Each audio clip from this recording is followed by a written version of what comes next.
Namaste. Welcome to my channel, beautiful souls. My name is Sadhana, and tonight I am here going live to answer a bunch of questions, some which I posted a link in my community page. And so I'm going to take apart your questions. Some of them are multi-part questions and try to answer them to the best of my ability. And some of these questions are actually a VR to Ethony. And I just thought they were brilliant questions that come up all the time.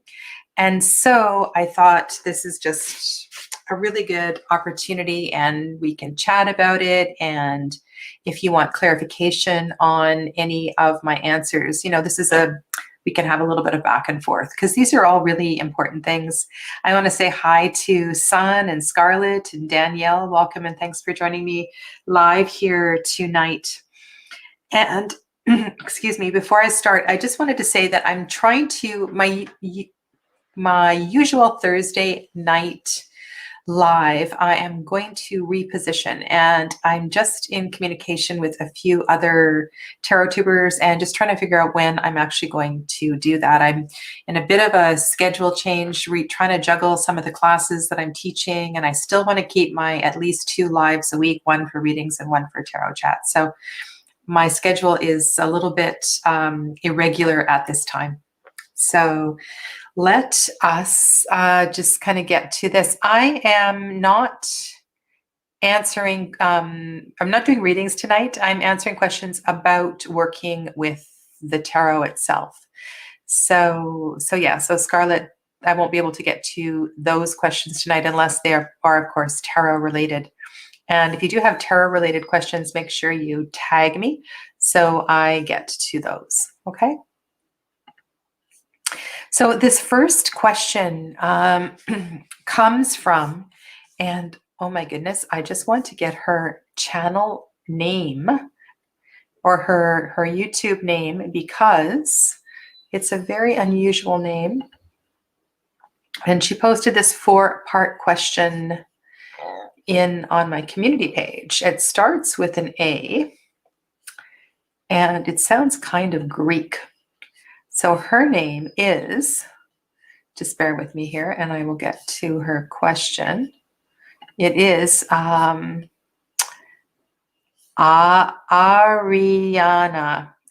Moon, Ahriahna, Ariana Moon.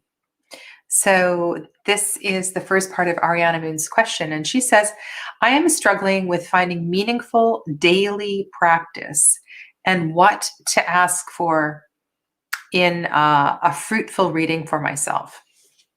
So I don't know how many of you do a daily practice or if you struggle with the daily practice. And it's wonderful to do a daily practice, to do a daily draw, maybe even a single card draw. And so my advice for this is to keep it simple because we all don't have a lot of time in the morning and the evening. And some people do a draw in the morning and some people do a draw in the evening. And what I tend to do if I'm in a cycle of doing regular readings for myself is that I do the draw in the morning. I don't tend to journal in the morning. I know some people do that. I observe the cards, and then at the end of the day, I tend to do my writing, or the middle of the day after I've had some time to see how the cards appear in my day. Now, that's not really what Ariana's question was. Ariana's question was to ask about like what to ask when you're actually shuffling the cards, other than what does my day hold for me, or what do I have to look forward to this week, or that kind of question. And so I'm going to give you a few of my favorite questions to ask because I think this is what works for me. So for the most part, I see the tarot as a mirror, as a reflection. So the reason I use the tarot is because I cannot see these things clearly myself. Maybe I have seen them in the dreams and not been able to interpret them. Maybe things are being reflected back in relationships, or maybe there's some struggles at work or different things. And so I can't see clearly, or I can't understand clearly why things are happening the way they are happening, or why they are unfolding the way they are unfolding.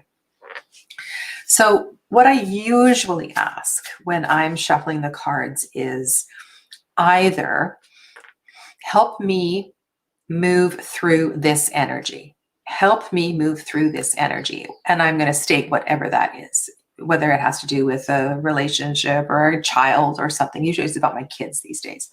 Help me to move through this energy. What is it I am not seeing?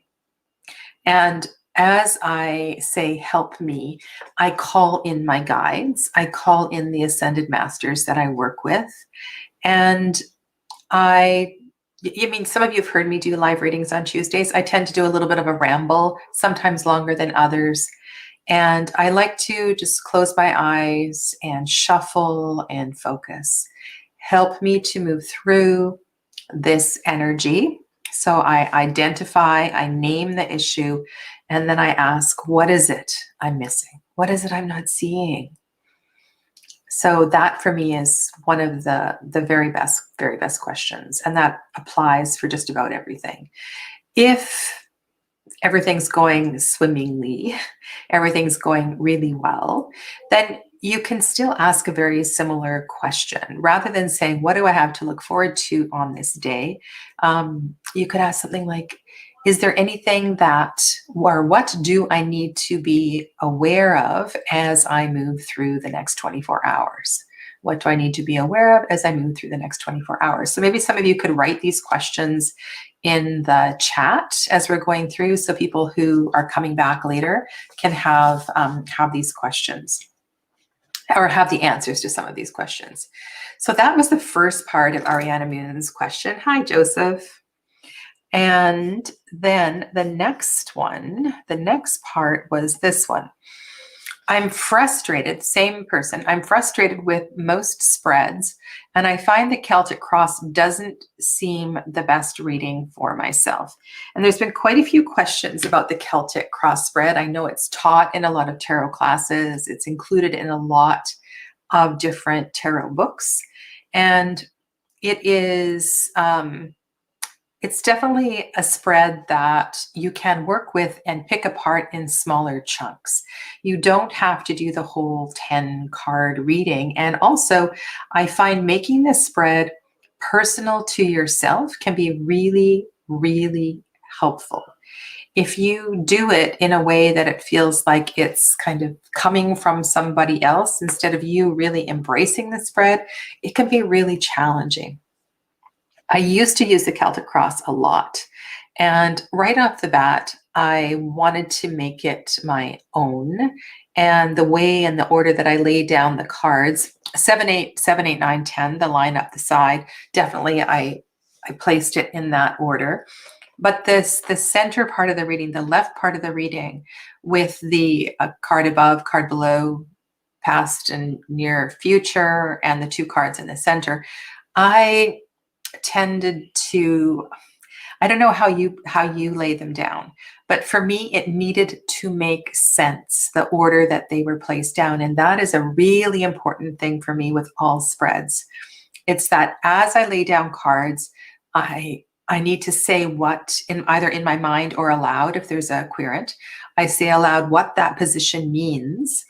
And there needs to be like an intention behind my hand and how I place it down.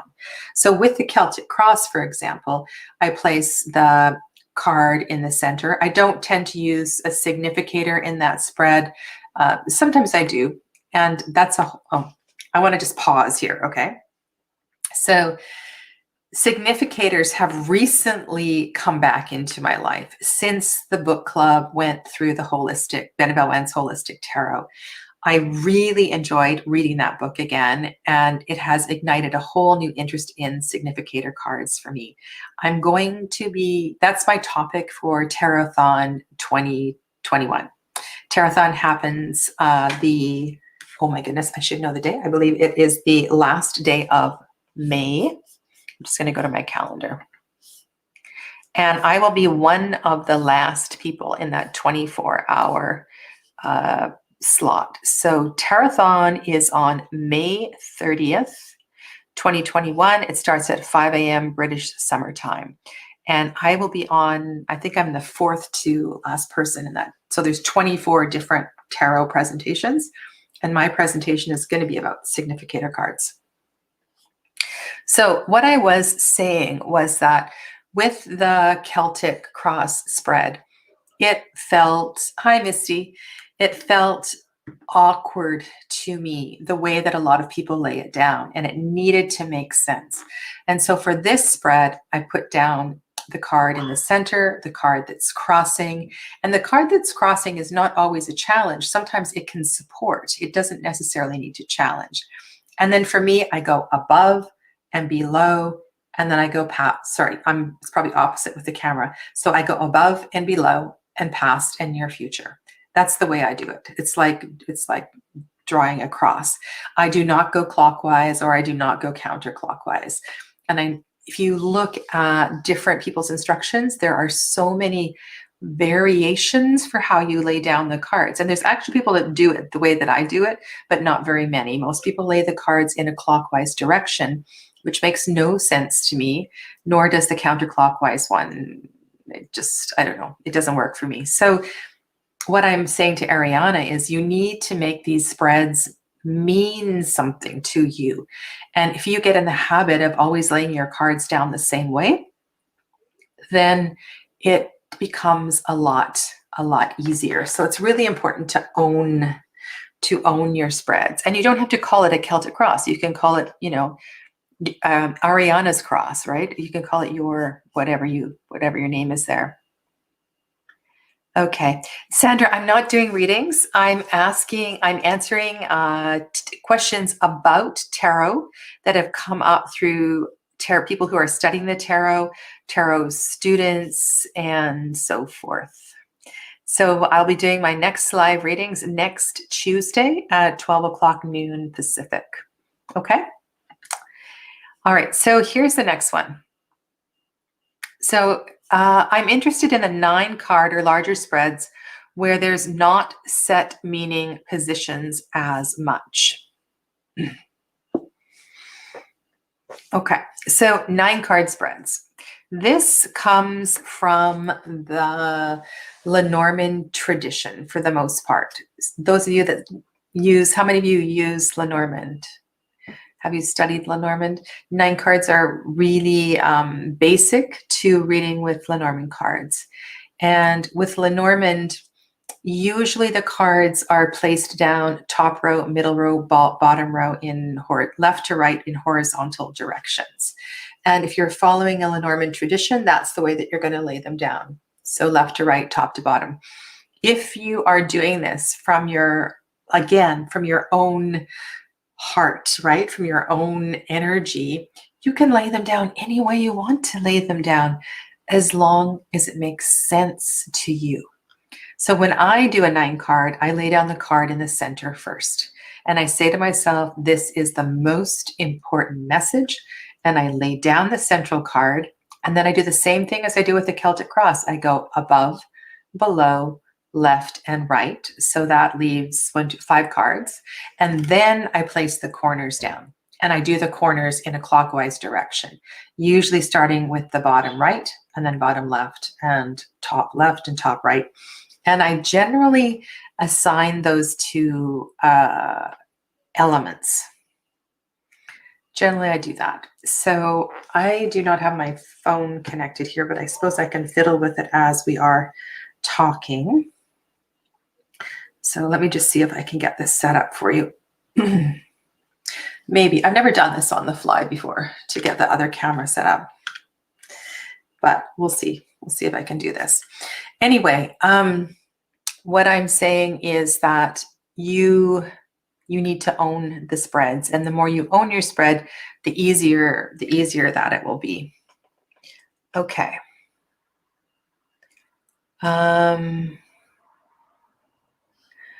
Great. Thank you, Kate. Thanks for typing that up. I appreciate it. Okay, so let's go to the next part of that question, because this is a multi-part question here. Okay. Where are we at? All right, so this question goes on and talks about pauper cards and how spreads leave her unfulfilled. So we can talk about pauper cards while I'm setting up my other camera. And then I can demonstrate what it is that I'm doing. So pauper cards, also known as, what else do you call pauper cards? Flying cards, jumper cards. What is there another name that you use for them? So let me just bear with me here, because I want to show you the cards, and I was a little bit behind when I got set up today. So let us go to, just bear with me. You can chat amongst yourselves there, and I will set up my other camera. Pretty funny. I've never done this as we go. Okay. So jumper card. I usually call them jumper cards. And how do I deal with jumper cards? I know some people only use jumper cards in their readings. So as they shuffle, they don't. So what I tend to do is and I'll show you, because I'm going to turn the camera for you so you can see this. Let me take off this banner. Take off this banner, and then we'll go down to the table. Let's go down to the table. This is from a reading earlier. Okay. And I'm going to get another deck. Okay. Because I think this is, and a lot of you have seen me, right? You've seen me how I do this. I am a riffle shuffler, and I shuffle. And I know when the cards want me to stop shuffling them. It's just, what do I want to say? You know, like the cards seem to have an energy to themselves. If I go this way, because I want you to see, there we go. So I shuffle the cards. And then if a card jumps out, I do put it to the side. But because I have quite a controlled riffle shuffle, it doesn't tend to happen when I'm doing this. When the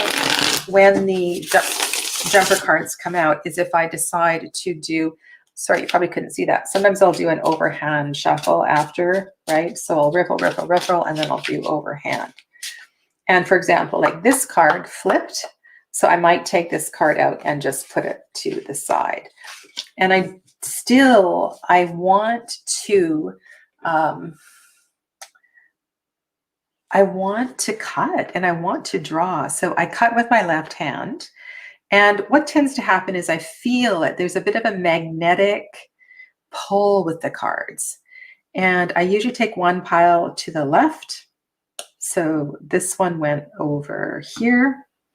And so this one's now is going to go on top. And then I tend to read from the top. So if I were doing a 3-card draw, this card would be sitting to the side, and then I would pull the cards from the top.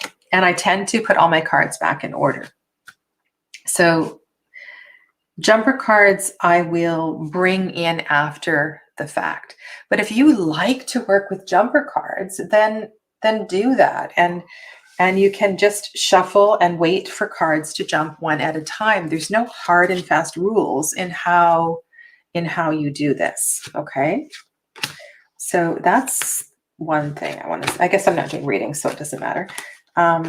What I wanted to show you again was just how I lay out the Celtic Cross and how I lay out my 9-card reading, because I think this is kind of important. So again, when I'm doing a reading, I cut, and I don't know if you probably can't see in the camera, but there's this magnetic pull, and I place my hands, and it's like I know I know where exactly to put my fingers. And when it's a really clear cut like that, it makes it so much easier to do this.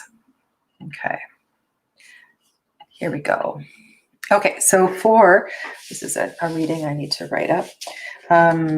So for a 9 card, I place the card in the center because this is, and I say this is the most important card, and then I go above and below, and I go left and right. Now, the reason I do this is because there's a relationship between above and below, and I want above and below to be laid down at the same time. And then I go past and future if I'm going to bring that in. I'm not really a temporal reader, but I definitely go left and then right. So then what happens is I tend to go here, and this card I will associate with pentacles, this card with water. Those are the two densest suits. They go down at the bottom. This is water. And then this one I associate with, fire. And then fire, because I keep fire over water, because the way that I read, fire and water have a masculine feminine relationship, and then air goes over here. So when I'm doing a 9 card, this is the way that I lay it out. And then I'm going to go back to your comments so I can see you. Hi, Kathy. Oh, okay. So here's Ariana. Excellent. I'm glad you're here tonight. If you missed anything, you can go back, of course, to do that. All right. And then, so if I'm doing a Celtic cross, this is what I do. It's the same thing. So in the Celtic cross, I lay down the card in the center, which is, again, this is the issue. It's the most important card. And then this card is either going to support or challenge the reading. And then because this is how I don't know, it's just how I feel the energy. I go above and below. So same deal, above and below. And I like to observe this relationship, as above, so below. And that's why I place these cards down. And I find that as above and so below are generally more important and more significant than the recent past and the recent future. And depending on how far back this feels will determine how far in the future this is. And so there is a temporal relationship of the distance of these 2 cards. Okay, so that's the first part of my Celtic cross. So it's really not a Celtic cross, because Celtic cross is often laid in a different order. And then I do go up the side from the bottom. And the meanings that I assign to this row, so this card is always about the environment. So this is often about the family. If it's a work reading, it's the folks at the office. This is your community. This is how you see yourself. So the one at the bottom, how you see yourself. This is your community.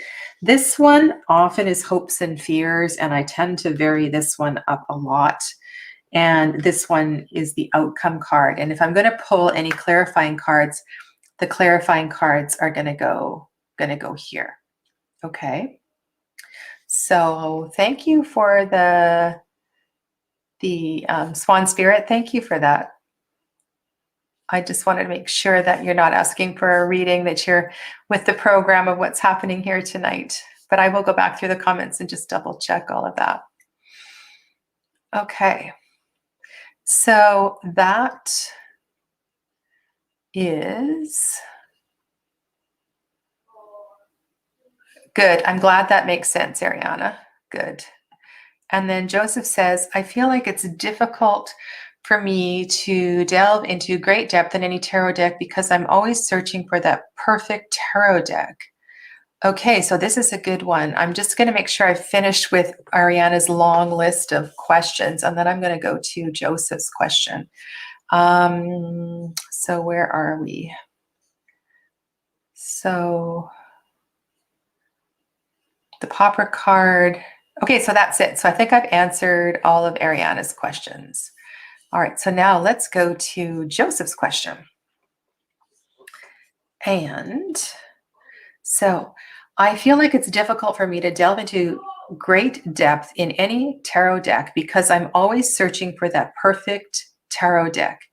Any suggestions on how to get over this block?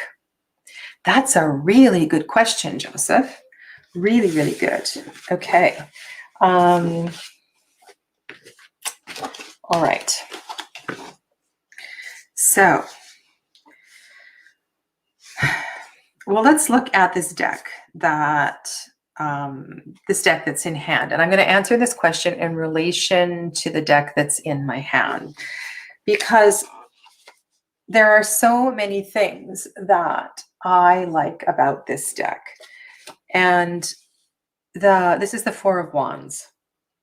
And the thing I see about this card is that we have a container. We have a container for the fire, which is really what the Four of Wands is about, right? The fire needs to be contained. And whether that container, whether the container is holding creativity or passion or will, fire needs to be controlled, right? It can't just be running free all over the place. And so I really, really relate to this card. Another thing I like about this deck is I love the inside the court cards. There's this energy that's really, really easy to read and makes a lot of sense to me. My favorite card in this particular deck of the court cards is the Mother of Fire. And if I find her card, I'll show you. But there's some other really cool things that I like about this deck. So Joseph, step one is to find things you like about the deck and to pull out the cards that you like and you love and speak to them, you know, and say why you like them. And as an example, this card here, the Hanged Man, and also in the Three of Wands and the Eight of Pentacles in this deck, we have this blue magical light. And I don't know what it is, but there's 3 or 4 cards with this in it. And I really, really like that. I love the pairing of the Emperor with the brain and the Empress with the heart. Right? So that the Empress has a heart, the Emperor has a brain, and this is I believe this is a weeping willow. There's some, maybe it's a deciduous tree of another kind, and this is an evergreen tree. So it makes a lot of sense to me. Now, I don't like the aces in this deck. The aces in this deck, the sacred geometry doesn't make a lot of sense to me. There's that other card with a bit of blue in it. So for the Ace of Fire, we have a triangle. For the Ace of Pentacles, we have a cube. And I don't know, it doesn't, the Ace of Cups is a hexagon, but it's a three-dimensional shape. There's something about the geometry of the aces that I haven't figured out yet. And maybe it's because I haven't figured it out.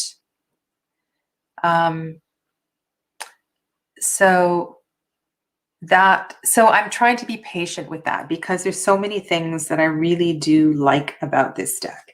So for example, here's a card that threw me off for a long time. This is the Nine of Wands. The Nine of Wands in an RWS deck is often a warrior, you know, a warrior type figure, somebody who's been through a bit of a battle, been through a hard time. There's often a band-aid on the forehead. Sometimes there's crutches and blood.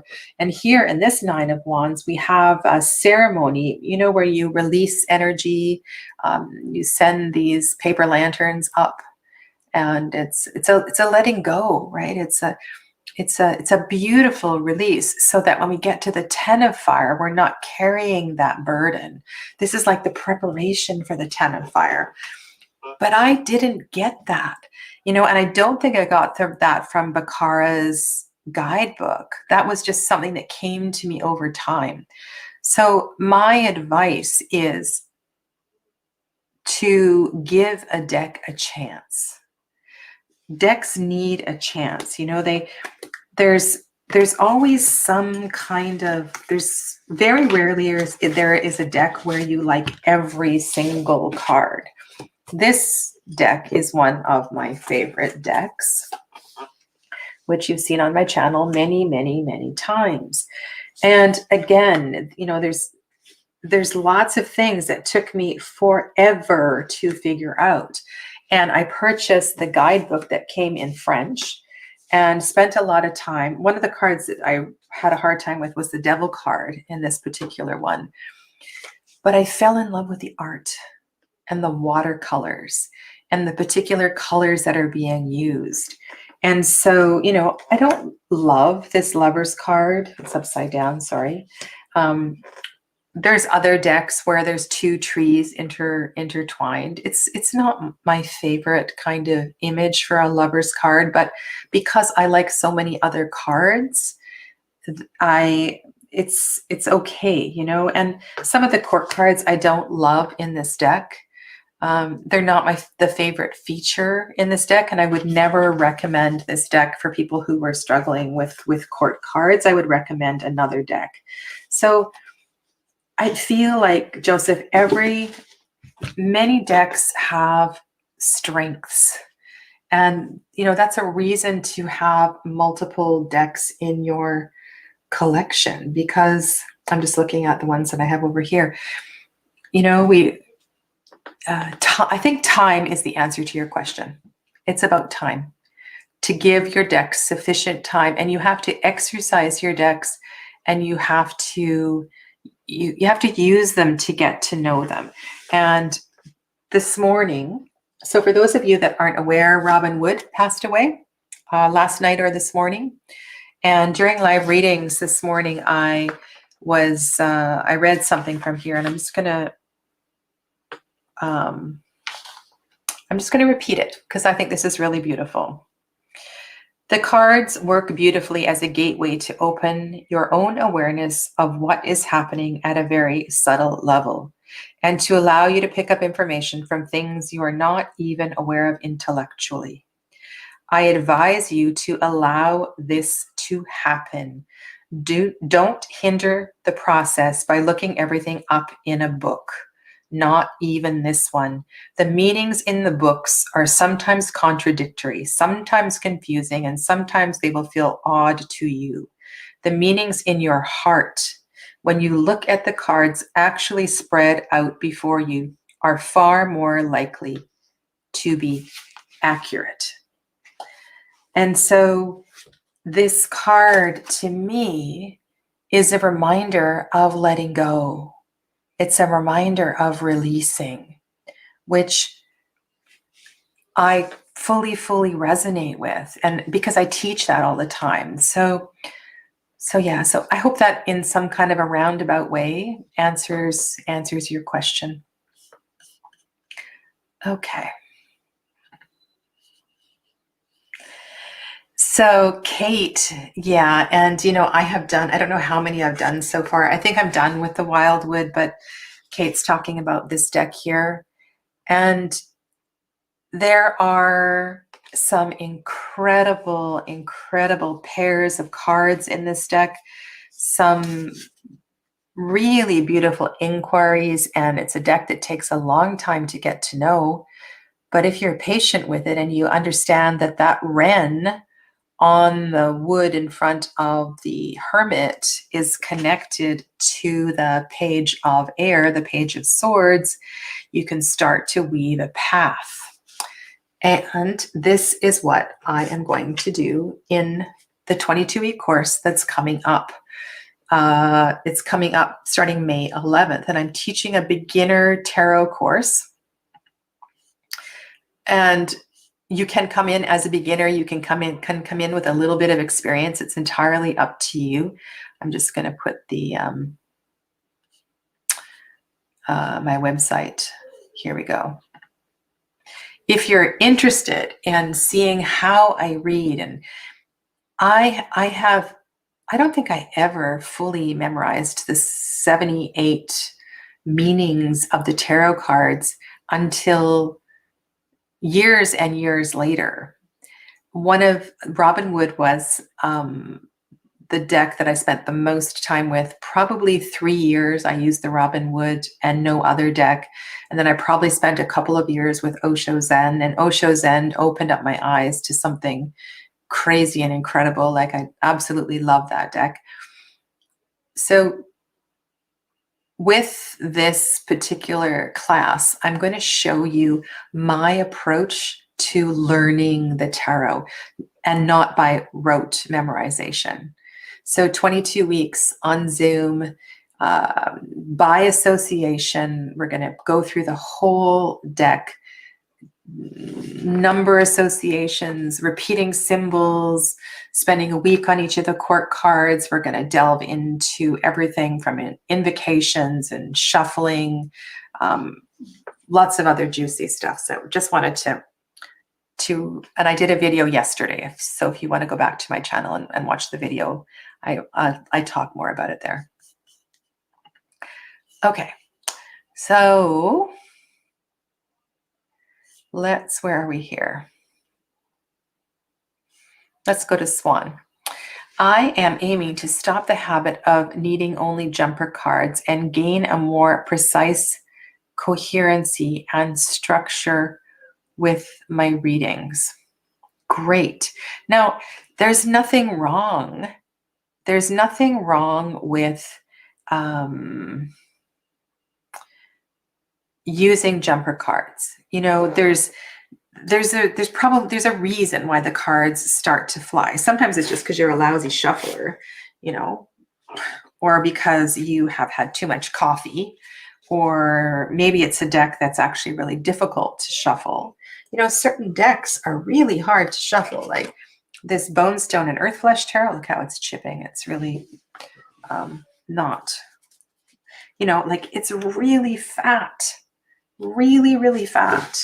And I know Avalon Cameron is not a advocate of riffle shuffling, but when you riffle shuffle this deck, can you see, like, they're not all single. They're not all single. So you have to overhand it. And it's a big, big mittful. And the bigger the mittful and the faster, right? The faster you shuffle, the greater the odds of cards that are flying. And if cards do come out singly, then I do tend to put those into the reading. So let it be a journey. I guess that's my advice. Let it be a journey. Hello to Kitty Cat, and hi to Kristen. Okay. Thank you very much, Swan. I really appreciate it. That's very kind of you. Okay. Good. I'm glad that resonates, Misty. Yeah. So in the Celtic Cross, some people go with the past card and then the top card and then the right card and then the bottom, and others go in a counterclockwise circle. And any instructions that I've read for the Celtic Cross, that has never been explained why.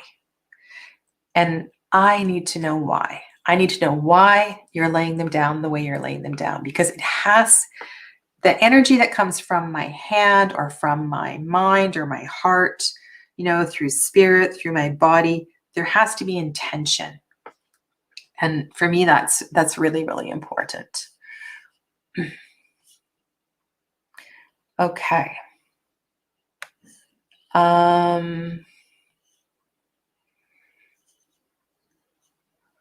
Did this question get answered? So the decks that I've showed you today, this is the Lily White by Celia Melville. It comes out of France. And then I was using this one. This is by Baccara Wintner and Amy Whitehouse. This is called the Way Home Tarot. It's from the US. They're both indie decks. So hopefully you got that. And then let's go to Misty's question. Do you ever interview your deck? Yes, is the answer to that question. It's a really good question. So And if you just Google deck interview spreads, or you go to Pinterest, there's so many good spreads on Pinterest.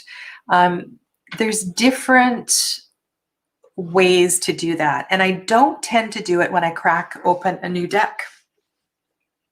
I usually do it after I have broken it in a little bit, and I do not do it with every deck. There is one deck interview spread. I feel like I did this recently in the Facebook group. So just so you know, and I'm saying this like I'm walking the path of shame right here. I haven't posted this week's reading for the Facebook group, so I am very, very sorry. Every Monday, today is Tuesday, every Monday I post a week ahead reading in the Facebook group. The Facebook group is linked in the description box below, and you're welcome to join. There's lots of really interesting discussion in my Facebook group. And I think in that group, not too many Mondays ago, I did a deck interview spread. And it was the deck that I was having, I think I was having a hard time getting to know it. That's why I did it. But I'm not entirely sure. It's not something I do all the time. Okay. Good. Okay. I'm glad that that works out. Okay. And let's go to the last comment here, and then I'll get to the other questions. Okay, good. Good. All right. I'm going to go back. I'm going to go to the next set of questions. So here's a really good question. And this one came through Ethony's, or there are variations on the questions that I saw Ethony answer on her Burning Tarot questions. How can we as readers get past the toxic positivity of always needing to turn individual cards and readings as a whole into positive ones, and shift to being more honest and tactful with clients, or even with ourselves, right? How many times have you tried to spin your reading to the positive for yourself because you didn't want to go to the challenge or the shadow, or it's easier to spin it positive, right? So my answer to this is watch me read. And I do live readings pretty much every single week. And if you watch me read, you'll know that often what'll happen is there'll be a question in the chat, and I will highlight the question. And often I have so I'll have my screen like this. And what'll happen is I'll see something in the question, and I'll know that just by the wording of the question, I need to talk to this person, because their words are just speaking volumes. There was one question today that was asking about why, the question was something like, heads used to turn for me. I used to attract a lot of people, and now nobody looks at me. I'm not attracting anybody. And so I thought, whoa, this is a big question. You know, if you know anything about law of attraction, you know the answer to this question. Okay. So I pause and I reflect on the layers, what is really being asked here. And I can see right away that this querent, this client is not, this was a live YouTube reading, wasn't an in-person reading, isn't seeing themselves for who they are right now. The blindfolders are on. And so I, in as tactful a way as possible, try to hold up the mirror and say, are you seeing this? And so my step one to dealing with this is to talk about the question first. Why are you asking this? Is this what you're really asking? And I try to get into the question, especially if it's a really challenging question. Now, if challenging cards come up in a love reading or any reading whatsoever, I'm not going to spin it positive, but I'm also not going to, vomit negativity on this person. I'm going to deliver it with compassion, and I'm going to have a kind of a frank tone of voice. If there's hard questions, I'm going to ask the hard questions. And I'm going to also offer strategies for moving through the challenging cards. These are challenging cards. This is what they mean. So how can we navigate this? And sometimes that'll be a second part to the reading. Okay, so this looks really challenging. Let's pull a few more cards and see what your next step is. And so in dealing with the challenging cards, no, I don't spin. I try not to spin positive. What would be an example where I would spin positive? Suppose a client was obviously, I don't know, like mental illness was apparent, or I don't know, maybe their spouse was dying now. I would just amp up the compassion. That's all I'm saying. I would never lie. I would never not tell them what I was seeing, because I tend to hear and receive messages. Like there's this flow of energy that moves through me, and a part of what comes out of my mouth is just it's just rapid translation from what I'm picking up, and it just kind of moves through me. So this is a really good question. Really, really good question. All right. Kate, I'm not sure. 3D, 4D, 5D. Okay, so this is a question. What is 3D, 4D, 5D? I'm happy to answer that question because I feel like I skipped over that. So, Kate, is that your question? What is 3D, 4D, 5D? Can you just clarify that? And I will do that question next while I go to this one, this question. And I kind of addressed this question, I feel like, yesterday, maybe today. Divine means spirit, right? So divination means connecting with spirit. There's two parts to answering this question. One is that you don't have to be psychic to read the tarot. You just have to know, and this is kind of the next question that's going to come up.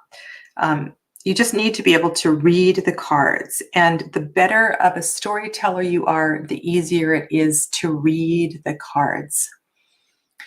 I believe the cards, whether you are psychic or not, whatever that means to you, whether your clairs are, I suppose psychic means your clairs are active or you're aware of your clairs. The cards that are laid down on the table, we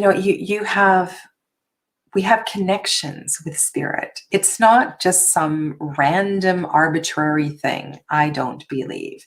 So whether you identify as psychic or not, you're still connected to the divine in shuffling and dealing and playing with the tarot.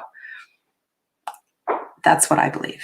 Okay, so divination simply means a connection with the divine. And the messages that come through, whether you're reading the cards directly or you're allowing a free flow of energy, semi or fully working as a channel, you are divining, okay? What I do not do is tell people's fortunes.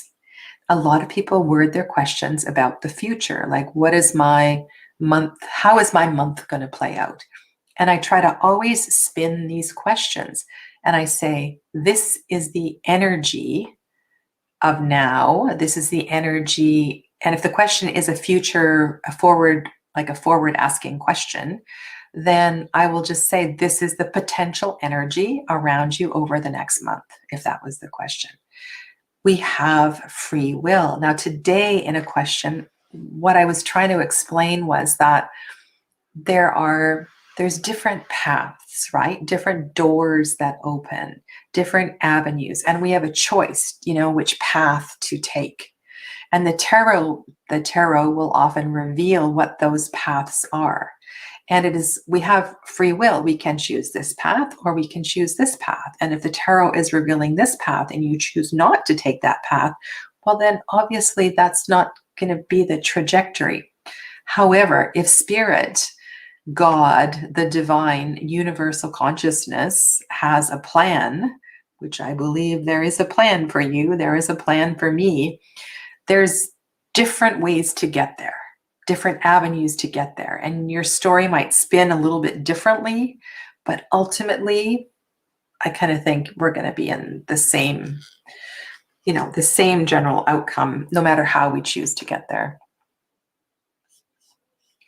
Okay, let's go down to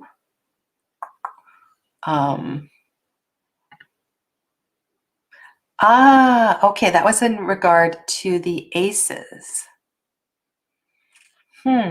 That's an interesting spin on that. I wonder.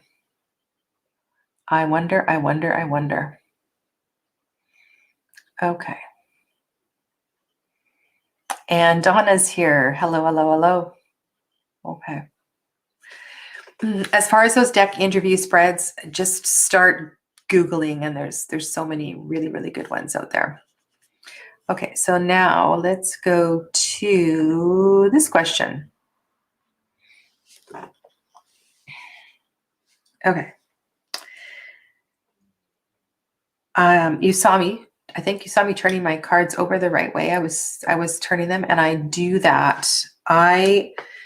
I have an intimate relationship with my tarot decks, and at any given time, I have 3, 4, 5, 6. I say at any given time, I'm working with at least 20 decks. I generally have I probably have about 25, 30 decks just in this area here. And I tend to rotate them. And I spend a lot of time getting to know them. And part of my process in putting the cards back in order is to be looking at them all the time. And sometimes, like this, for example, this King of Wands is upside down, or this Mother of Wands is upside down.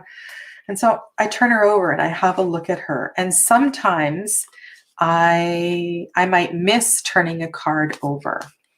So my tendency is to turn all the cards upright.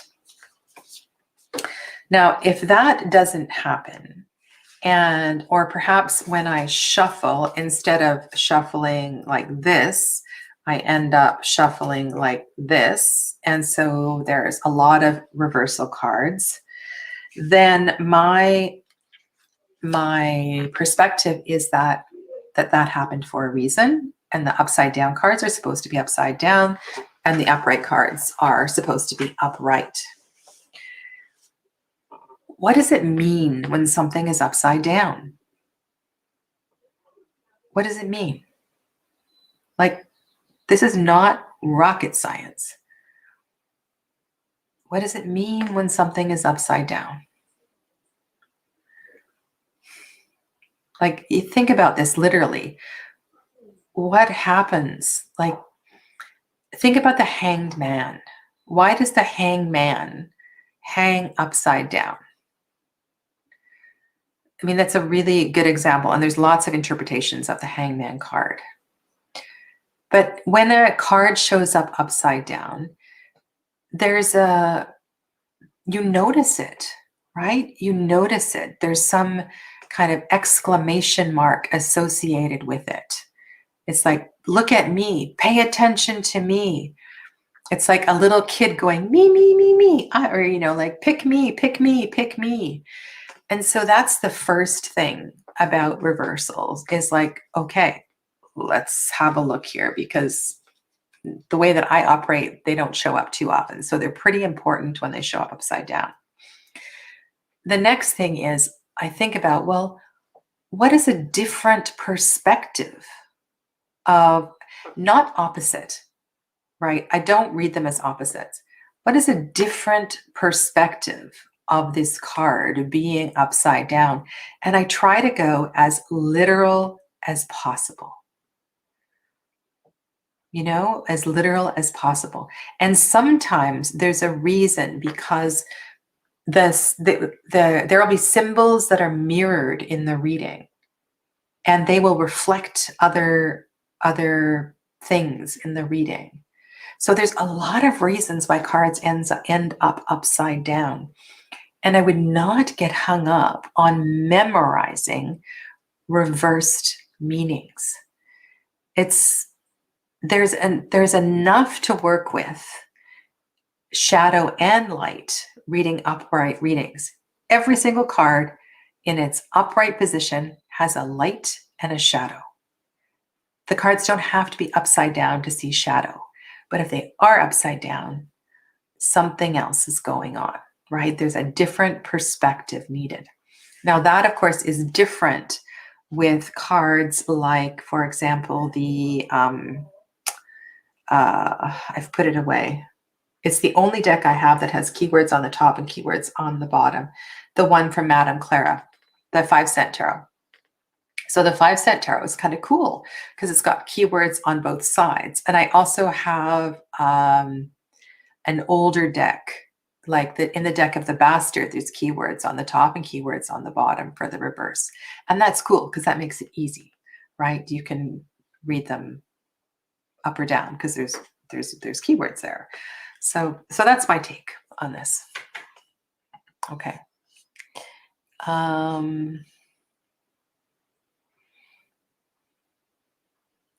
Let's go to Joseph says, blocked. It's blocked. Okay. Yeah, sure. That works as well too. Definitely. Hi, Sarah. Thanks for joining in the chat. And I'm going to go to the next question.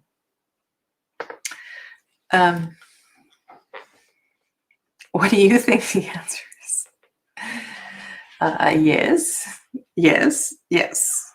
Yes. You need to memorize the meaning of the cards. You need to have a basic understanding of what the cards mean. And beyond that, you need to know a little bit about numerology. And it doesn't help if you know a little bit about astrology too. I mean, all of these things, all of these layers really, really build. Can you read the tarot if you don't know the meaning of the cards? There is a lot of people out there who say yes. And there are people who read, and I suppose I do it as well too. And this is another question that we're going to talk about. So we were talking about this card earlier. Not everybody is going to know what these lanterns are and why these lanterns are released into the sky and what the intention is and what this kind of festival represents. Some people are going to see this and get really, really confused, and they're going to read this as a little white book, RWS 9 of Wands meaning. That's okay. But for me, I know what the RWS meaning is, and the layer that I'm building into this is completely different. Let me give you another example. Let me give you another example. What should we look at? I'm just going to pick a random card from the Marielle. Okay, so here's a deck that takes forever to learn, and this is the way to learn this deck is to make paths and tracks. So for example, every time the word Metatron is mentioned in the guidebook, make a note of every card where Mary White talks about Metatron. Every time there is an aspect of Scorpio, either as the scorpion, or I forget what the middle one is, or the Phoenix, which is the exalted Scorpio, have a look at all of those cards, like draw paths. It's just the best way. Also in this deck, there's a lot of green eyes. And so pull out all the cards with the green eyes and have a look at them and see what you can tie together with all the cards that have green eyes. And this is a great way to start to understand and work with a deck that is really complicated. And I guess I'm totally contradicting myself. In order to read the Marielle, you don't have to memorize the meanings in the book. You have to have read the book a couple of times. You need to feel connected to the artwork and the energy of the cards. You need to feel inspired by the artwork. So here's the Five of Wands. Look at that powerful energy moving forward. Look at the magic lights in the background. You don't have to read the book. This is the Knight of Wands. And, if you are familiar with archetypal energy of dark creatures, if you know a little bit about the energy of lightning, what that might mean to have lightning on the palm chakra, you don't have to memorize the book, but there needs to be a connection. You need a connection with the deck. And knowing the RWS meanings only is going to help you with, I would say, 25% of the cards in this deck. It's not going to help you with the rest of them. And I would say maybe 10%. Oh, eagle is the other one. Eagle's the other one. And this is what I learned through this deck. You can learn so much through these challenging decks. I've got to do some videos on this. So for example, Scorpio, I never knew this because I'm not an astrologer, but I learned through this deck that the eagle, so the Scorpio energy, each of the astrological signs have 3 kind of levels. I forget what those levels are called. And so it goes Scorpion, Eagle, Phoenix for Scorpio. And that is so cool to learn that. And so I've learned this through this deck. And there's a lot of angel things I have learned through this deck. So I don't know. I feel like I've totally contradicted myself, but as a beginner reader, it is really helpful if you know all 78 meanings. So I'm going to go back to the chat.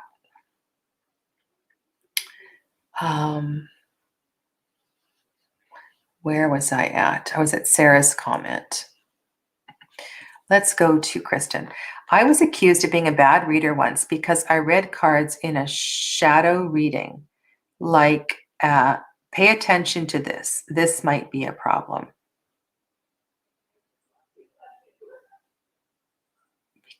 I was accused of being a bad reader once because I read cards in a shadow reading. Like, yeah, I mean,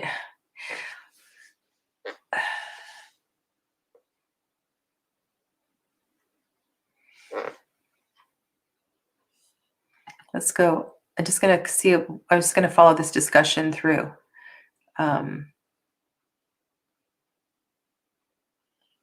Let's look here. Hi, Jen. I know you guys were live and I kind of stepped on your time. Okay, so let's talk about this because this has happened to me, oh gosh, how many times? Not that many times. And so what happens is you do a reading and the person either on the other side of the table or the person on the other side of the camera doesn't want to hear what you have to say. And they often have a very closed body language if they're there in person. And they don't tend to talk a lot, or if they do talk, they talk in one-word answers. And I suppose a very good way when you're sensing that kind of energy is to say to the person, do you really want to know the answer to this question? Or why do you want to know the answer to this question? Are you open to hearing the answer to this question? And sometimes I repeat it more than once because I need them to understand that they're asking a very challenging question. And the tarot doesn't lie. The cards don't lie. The cards, answer, what you asked. And sometimes it's a matter of interpretation, but they're going to answer what you ask. And so when people accuse you of being a bad reader, or people don't like what you hear, or they say, oh, that doesn't make any sense, I don't resonate with that, don't take it personally. And it's hard. It takes practice, right? The more experience you have, the easier it becomes to navigate this kind of a querent and this kind of a reading. And in the early days, I actually refunded money and all of that kind of stuff, but I don't do that.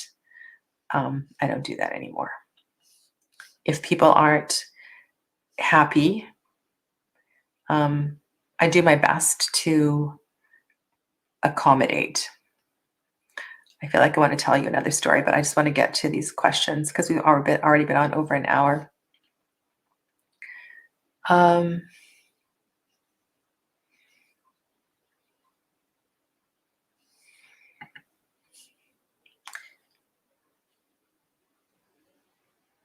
Hello, Andrew. Welcome, welcome. Yeah, so that's Andrew's comment is really, really beautiful.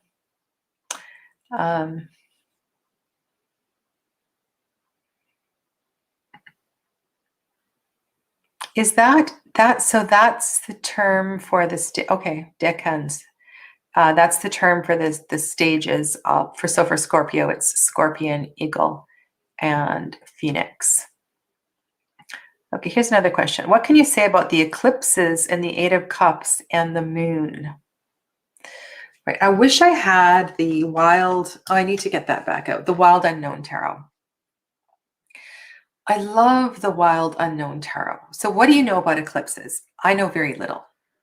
And maybe some of you astrologers know more about eclipses. All I know is that the intensity, the energy of eclipses is intense. So it's just another exclamation mark. So let's really pay attention to this card. I tend to work with the artwork. So in the RWS, the eclipse in the Eight of Cups is not very intense. It barely shows. You may or may not notice it. Whereas if you're looking at a solar eclipse or a lunar eclipse in the Wild Unknown Tarot, it's way more obvious. And if there are multiple cards that have suns and moons, I'm going to pay attention to how the moons and the suns are showing up in the reading. But generally speaking, with an eclipse, I'm just going to look at it as an exclamation mark for the energy that's being represented in the reading. Okay. On a psychic level, you can pick up on a querent. However, the cards may portray a different scenario. So having a knowledge of the card meanings can put the reality in perspective. Yes. And it can also help you out of a sticky situation.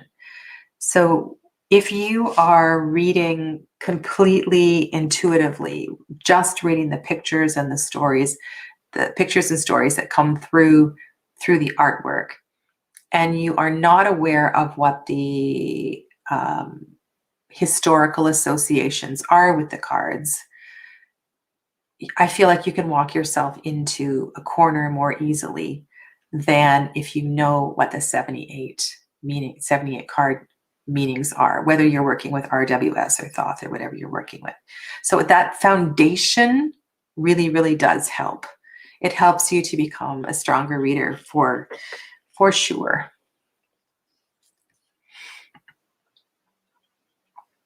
Yes, draw paths, draw connections, weave, weave, weave, weave.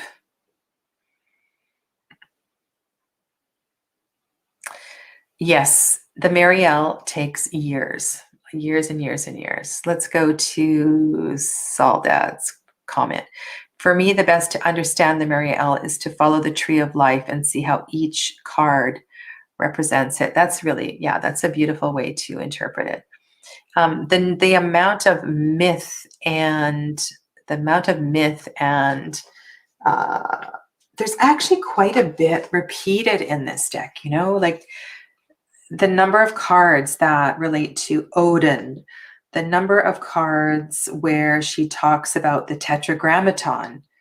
You know, there's it at first it seems like kind of an overwhelming deck, but Marie does come back to the same symbols over and over again. And the ones that are a little trickier, it just takes a bit of time to study. So yeah.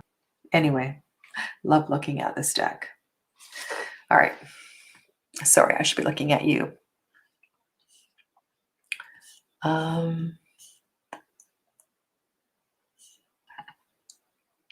hope it went well. I'm gonna get a glass of wine and watch the playback because it's such a fun topic. So Jen and Gerald and Jamie were on Gerald's channel and they did a VR to the tarot at the movies. So associating with movies with your tarot decks. It's a really fun tag. I did it too recently.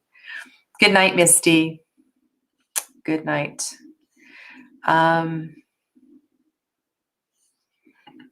Oh, Kristen, you weren't a bad reader. We all go through phases and phases. And Andrew says eclipses are either a full or new moon with the south or north node in the mix. Okay, so that is good to know. And what that means is all you need to do is to do a little bit of studying about south and north node and what that means. And to, you know, part of my think about the experience of an eclipse. Like eclipse is when you were a child. Did you ever make one of those boxes to view an eclipse? You know, there's some intensity and some excitement about it. There's a rarity about it. So, you know, you can always go to your feelings and your own personal experiences as well, too. And slowly over time, build up your astrological information, because it does help. Even if you just memorize the 12 major arcana cards that are associated with the 12 sun signs, because that is a really it's a really good thing to have, especially if you're learning to choose significator cards. All right, I'm gonna just go. There's so many questions I haven't answered. I'm going to do one more because I feel like I've been on an hour and a quarter already. Okay. Let's do this one.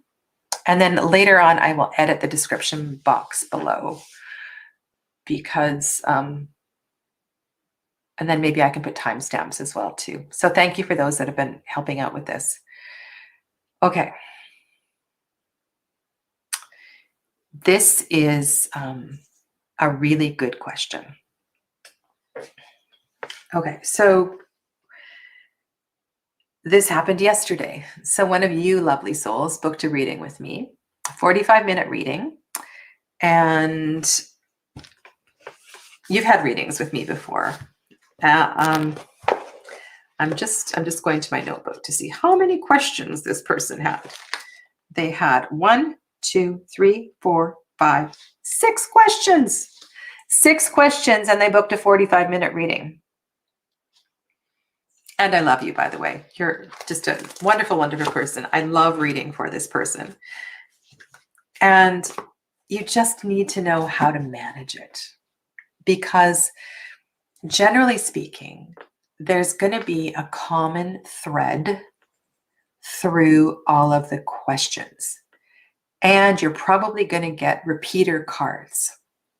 So what I tend to do is, as I'm listening to the querent, the client, my kids, whoever I'm reading for, I start to write down what they're saying.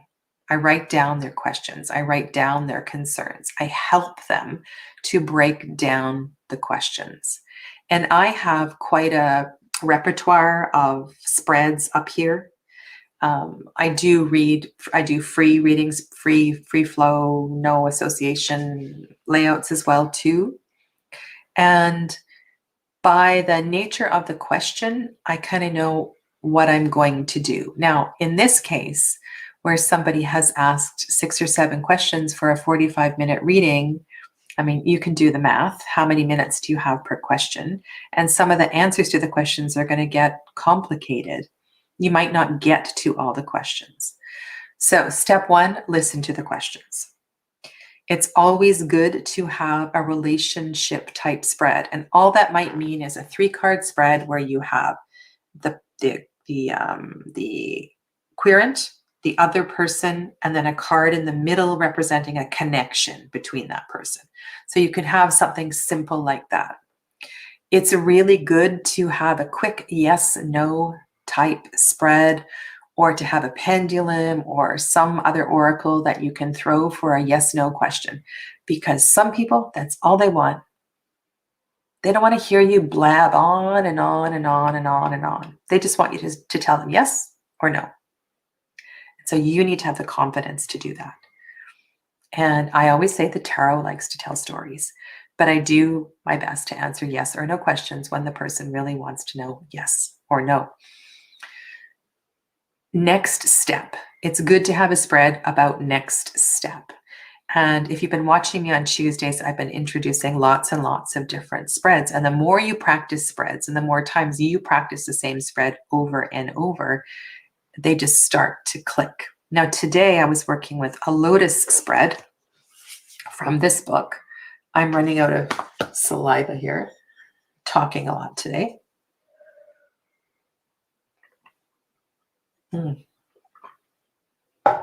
Okay. Now, because I am aware of the metaphor of the lotus and the teachings of the lotus, the heart chakra connections with the lotus, done lots of readings with shadow and light, moon and sun. This spread really, really resonated with me.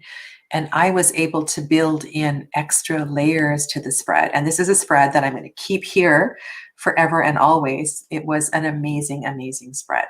So it's important to scour little white books, not so little white books, for spreads that feel good to you. Spreads that you really, you can start to memorize. Or if you have a book, you can keep them in a book. But my book tends to stay here. But I have an advantage because I do readings pretty much every single day. So I tend to just keep everything up here. The question is, how do you do a spread with multiple questions? The answer is you don't. One spread, one question, one spread. That's it. That's my answer. You don't. And what will happen is that if you get to the second question and similar cards come up or repeater cards come up, then you can definitely tie that in, and you start to recognize the themes that are arising in the questions. Okay.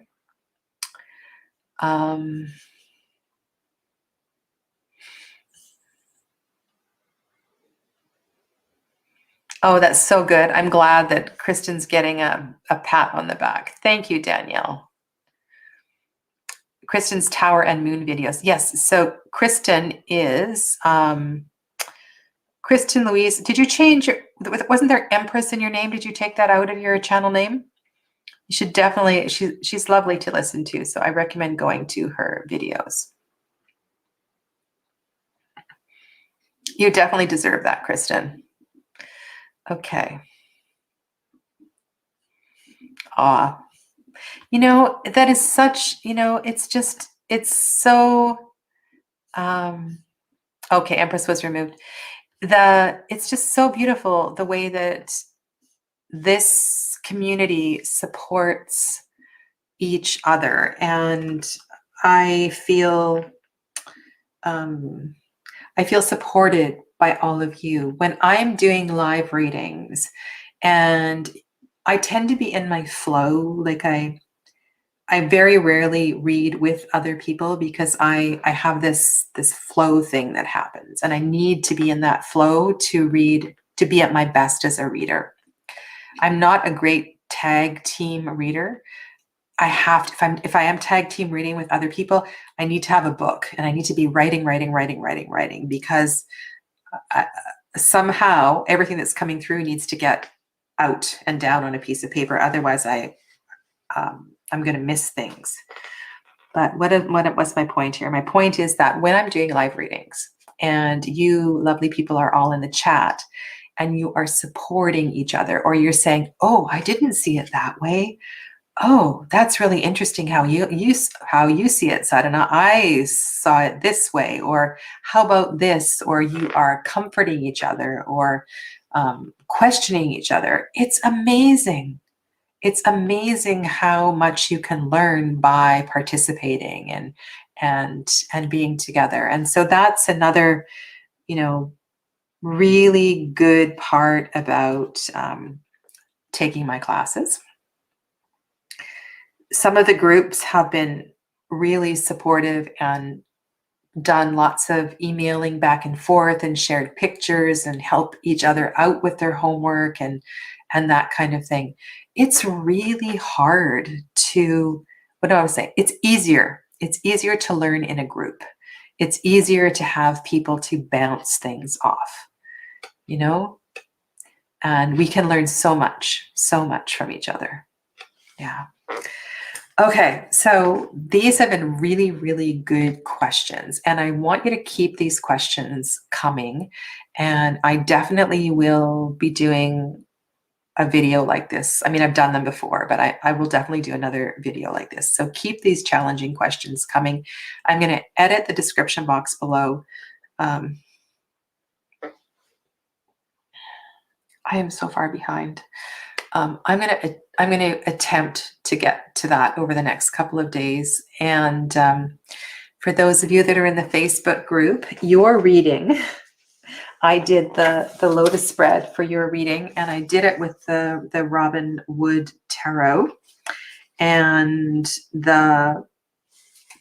this is the card at the center. So I'm just putting it out there. So I'm gonna write up this reading. That's the first thing I'm gonna do after I hang up. And yeah, so if you're not part of Sadhana's Integrative Healing Room, please join us and join in the party in the chat. And I go live only in that group on Wednesday evenings. So it's always a small group, and it's kind of fun. Okay, we good? Thank you. Thank you for being here tonight.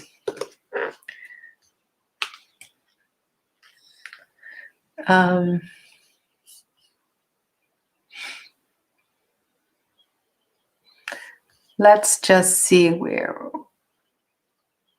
Yes, connection is so important, and it's just such a privilege to get to know you. Okay, good night, Donna. Good night. Kristen says it's a great group. I feel like I missed a question. Is who a Virgo? Is who a Virgo? I'm not sure who you're asking.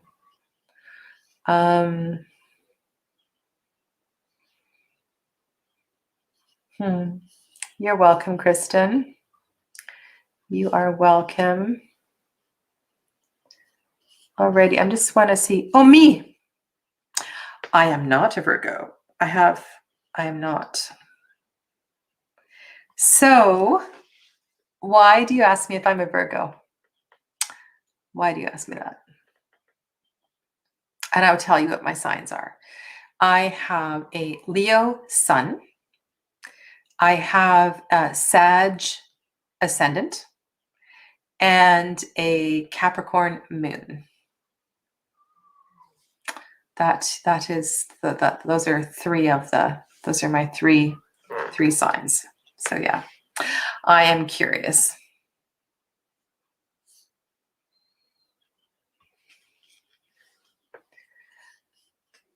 Oh, I remind you of somebody.